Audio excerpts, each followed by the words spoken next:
Hello friends, ನಾವು ಇವತ್ತು Vidyadhan scholarship ಯಾವ ಥರ ಅಪ್ಲೈ ಮಾಡಬೇಕು ಅದು ತಿಳಿಯೋಣ. ಇಲ್ಲಿ ನೋಡಿ, ಈ ಥರ ಇದು ವೆಬ್ಸೈಟು. ಇದರಲ್ಲಿ ಕರ್ನಾಟಕ ಸ್ಟೂಡೆಂಟ್ಸ್ ಅವರು ಕರ್ನಾಟಕ ಅಂತ ಕ್ಲಿಕ್ ಮಾಡಿ, ಆಮೇಲೆ ಡಾಕ್ಯುಮೆಂಟ್ ರಿಕ್ವೈರ್ಡ್ ಏನು ಇಲ್ಲಿ ಎಲ್ಲ ತೋರಿಸುತ್ತೆ. ಎಷ್ಟು ಕೆಬಿನಲ್ಲಿ ಅದು ಯಾವಾಗ ಲಾಸ್ಟ್ ಡೇಟು ಅದೆಲ್ಲ ಅವಾಗ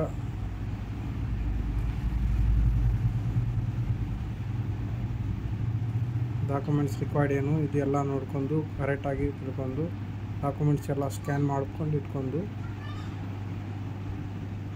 ಅಪ್ಲೈ ನಾವು ಅಂತ ಕ್ಲಿಕ್ ಮಾಡಬೇಕು.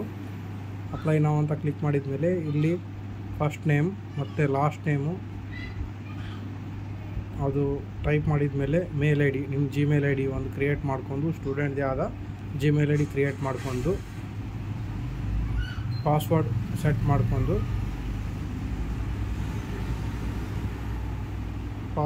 ಮಾಡ್ಕೊಂಡು ರಿಜಿಸ್ಟರ್ ಅಂತ ಕ್ಲಿಕ್ ಮಾಡಬೇಕು.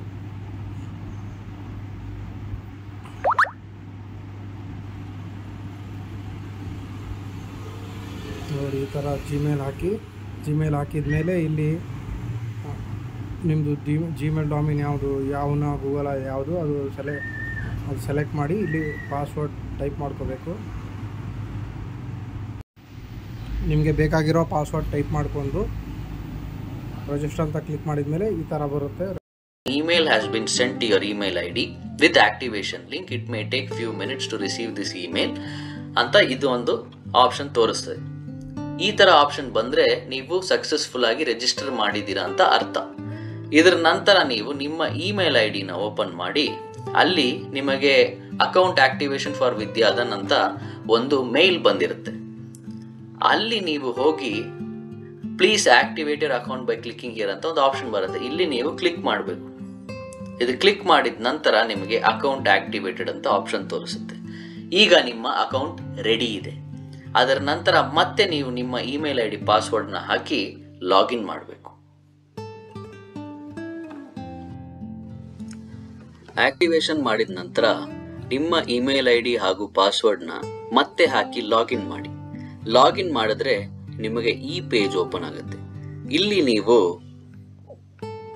ಕರ್ನಾಟಕ 11th ಪ್ರೋಗ್ರಾಮ್ 2025ಗೆ ಬಂದು ಅಪ್ಲೈ ನೌ ಅಂತ ಬಟನ್ ಅಲ್ಲಿ ಕ್ಲಿಕ್ ಮಾಡಿ. ಇಲ್ಲಿ ನಿಮ್ಮ ಅಪ್ಲಿಕೇಶನ್ ನೀವು ಕೊಡಬೇಕು. ಇಂಟರ್ವ್ಯೂ ಪ್ಲೇಸ್ನ ಆನ್ಲೈನ್ ಚೂಸ್ ಮಾಡಿ, ನಿಮ್ಮ ಹೆಸರನ್ನ ಕೊಡಿ, ನಿಮ್ಮ ಜೆಂಡರ್ನ ಕೊಡಿ, ನಿಮ್ಮ ಪರ್ಸನಲ್ ಮೊಬೈಲ್ ನಂಬರ್ನ ಕೊಡಿ, ಡೇಟ್ ಆಫ್ ಬರ್ತ್ ಹಾಗೂ ನಿಮಗೆ ಫಿಸಿಕಲಿ ಚಾಲೆಂಜ್ಡ್ ಇದೆಯಾ ಅಥವಾ ಇಲ್ವಾ ಅದನ್ನ ಕೊಡಿ. ಇಲ್ಲಿ ಎಸ್ ಕೊಟ್ರೆ ನಿಮಗೆ ಅದರ ಬಗ್ಗೆ ಹೆಚ್ಚಿನ ಮಾಹಿತಿನ ಕೇಳತ್ತೆ. ನಿಮಗೆ ಯಾವ ಥರ ಡಿಸೇಬಿಲಿಟಿ ಟೈಪ್ ಇದೆ, ಡಿಸೇಬಿಲಿಟಿ ಪರ್ಸೆಂಟೇಜ್ ಎಷ್ಟಿದೆ, ಮತ್ತೆ ಫ್ಯಾಮಿಲಿ ಮೆಂಬರ್ಸ್ ಯಾರಿಗಾದ್ರೂ ಡಿಸೇಬಿಲಿಟಿ ಇದೆಯಾ, ಹಾಗೂ ಡಿಸೇಬಿಲಿಟಿಯ ಬಗ್ಗೆ ಮಾಹಿತಿ ಕೇಳುತ್ತೆ. ನಿಮಗೆ ನೋ ಅಂತ ಕೇಳಿದ್ರೆ ನೋ ಕೊಡಿ, ನಿಮಗೆ ಆ ಹೆಚ್ಚಿನ ಮಾಹಿತಿನ ಇಲ್ಲಿ ಕೇಳೋದಿಲ್ಲ. ಹಾಗೂ ನಿಮ್ಮ ವಾಟ್ಸ್ಆ್ಯಪ್ ನಂಬರು ಹಾಗೂ ನೀವು ಕೊಟ್ಟಿರುವಂತಹ ನಂಬರ್ ಸೇಮ್ ಇದ್ದರೆ ಎಸ್ ಕೊಡಿ ಅಥವಾ ನೋ ಕೊಡಿ.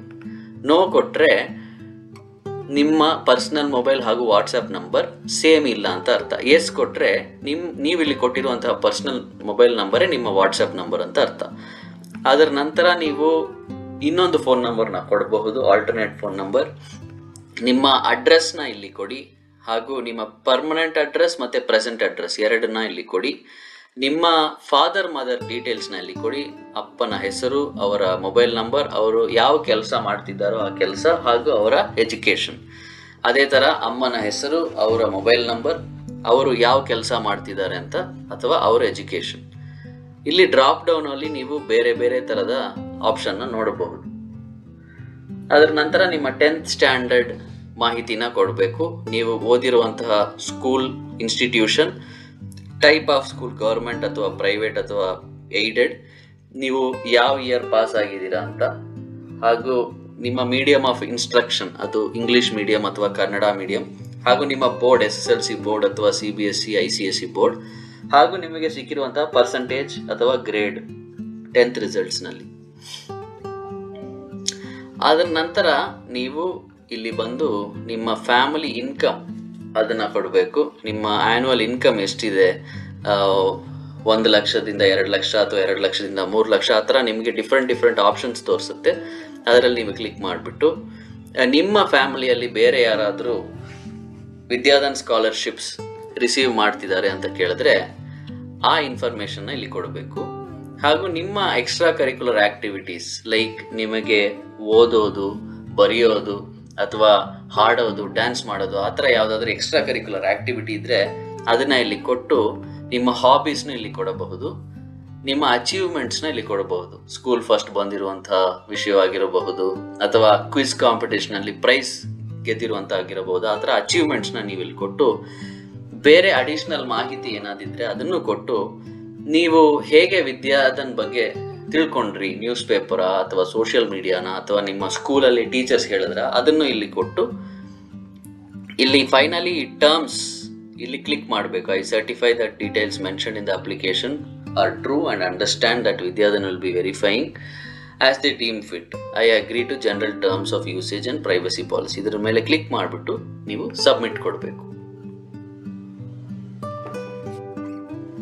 ಸಬ್ಮಿಟ್ ಮಾಡಿದ ನಂತರ ನಿಮಗೆ ಈ ತರ ಒಂದು ಪೇಜ್ ಓಪನ್ ಆಗುತ್ತೆ. ಇಲ್ಲಿ ನಿಮ್ಮ ಸ್ಟೇಟಸ್ ಅಪ್ಲೈಡ್ ಅಂತ ತೋರಿಸುತ್ತೆ. ಆ ಥರ ತೋರಿಸಿದ್ರೆ ನೀವು ಸಕ್ಸಸ್ಫುಲ್ ಆಗಿ ನಿಮ್ಮ ಅಪ್ಲಿಕೇಶನ್ನ ಹಾಕಿದ್ದೀರಾ ಅಂತ ಅರ್ಥ. ಆದರೆ ಇನ್ನೊಂದು ಸ್ಟೆಪ್ ಬಾಕಿ ಇದೆ. ಅದು ಏನಂತ ಕೇಳಿದ್ರೆ ನಾವು ಮ್ಯಾಂಡೇಟರಿ ಡಾಕ್ಯುಮೆಂಟ್ಸ್ನ ಅಪ್ಲೋಡ್ ಮಾಡಬೇಕು. ಯಾವುದು ಈ ಮ್ಯಾಂಡೇಟರಿ ಡಾಕ್ಯುಮೆಂಟ್ಸ್ ಅಂತ ಕೇಳಿದ್ರೆ 10th standard certificate, income certificate ಹಾಗೂ ನಮ್ಮ ಭಾವಚಿತ್ರ ಅಥವಾ ಫೋಟೋಗ್ರಾಫ್, ಸ್ಟೂಡೆಂಟಿನ ಫೋಟೋಗ್ರಾಫ್. ಅದರಿಂದ ನೀವು ಇಲ್ಲಿ ಪ್ಲೀಸ್ ಕ್ಲಿಕ್ ಹಿಯರ್ ಅಲ್ಲಿ ಕ್ಲಿಕ್ ಮಾಡಿದ್ರೆ ನಿಮಗೆ ಈ ತರ ಒಂದು ಪೇಜ್ ಓಪನ್ ಆಗುತ್ತೆ. ಇಲ್ಲಿ ನೀವು ಡಾಕ್ಯುಮೆಂಟ್ ಟೈಪ್ನ ಕೊಡಬೇಕು. 10th ಮಾರ್ಕ್ ಶೀಟ್ ಕೊಡಬೇಕು, ಮತ್ತೆ ಇನ್ಕಮ್ ಸರ್ಟಿಫಿಕೇಟ್ ಕೊಡಬೇಕು, ಮತ್ತೆ ಫೋಟೋಗ್ರಾಫ್ ಕೊಡಬೇಕು.